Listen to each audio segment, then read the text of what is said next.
parle. Chaque jour, Charles et Carole vous présentent la leçon de l'école du sabbat.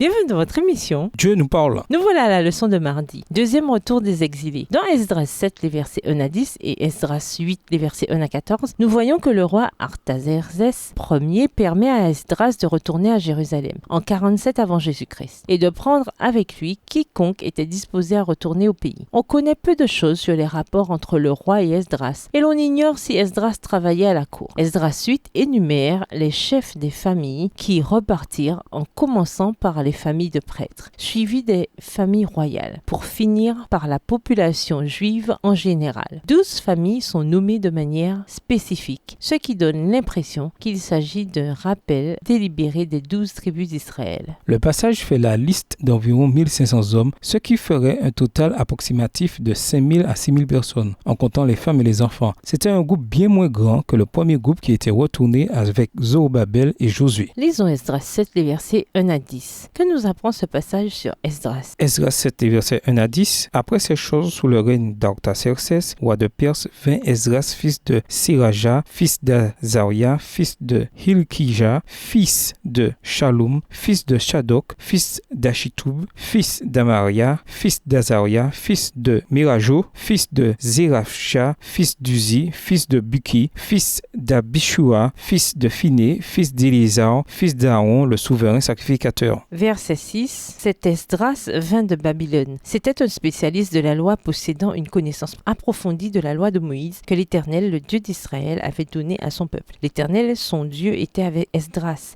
si bien que l'empereur lui accorda tout ce qu'il demandait. La 7e année du règne d'Artaxerxès, un certain nombre d'Israélites, des prêtres et des Lévites, des musiciens, des portiers et des servants du temple partirent pour Jérusalem. Esdras vint avec eux à Jérusalem au 5e mois de la 7e année du règne de l'empereur. Il avait fixé le départ de Babylone au premier jour du premier mois et il arriva à Jérusalem le premier jour du 5e mois grâce à la protection bienveillante de son Dieu. En effet, Esdras prenait grand soin d'étudier la loi de l'Éternel et de l'appliquer ainsi que d'enseigner les lois et le droit aux Israélites. Esdras est un scribe avec un héritage sacerdotal. En tant que prêtre, il est descendant d'Aaron, le frère de Moïse, qui fut le premier prêtre de la nation d'Israël. Grâce aux récits rapportés dans Esdras ainsi que dans la tradition juive, le nom d'Esdras est tenu en haute estime encore aujourd'hui. Nous ignorons si Esdras fut ou non employé comme scribe à la cour du roi Artaxerxès. Cette description d'Esdras en tant que scribe renvoie donc à ses précédentes responsabilités ou à ses compétences dont il a commencé à se servir après son arrivée en Juda. Cependant, Esdras a dû travailler au contact d'Artaxerxès pour que le roi fasse de lui le chef de l'expédition. Dans Esdras 7, les versets 6 et 10, Esdras est qualifié de scribe ou lettré, versé dans la loi de Moïse. Le terme versé signifie littéralement rapide, qui dénote quelqu'un qui comprend rapidement et qui traite l'information rapidement. Esdras avait l'esprit vif, il était connu pour sa connaissance et sa finesse concernant la loi de Dieu. De plus, le fait que le roi ait choisi Esdras pour conduire un groupe d'Israélites jusqu'en Juda témoigne du courage et des capacités de leadership d'Esdras. Remarquez, Esdras a préparé son cœur à étudier la loi du Seigneur. Esdras 7, verset 10. Comment peut-on mettre en œuvre ce principe dans nos vies aujourd'hui? Au revoir. Et à demain si Dieu veut.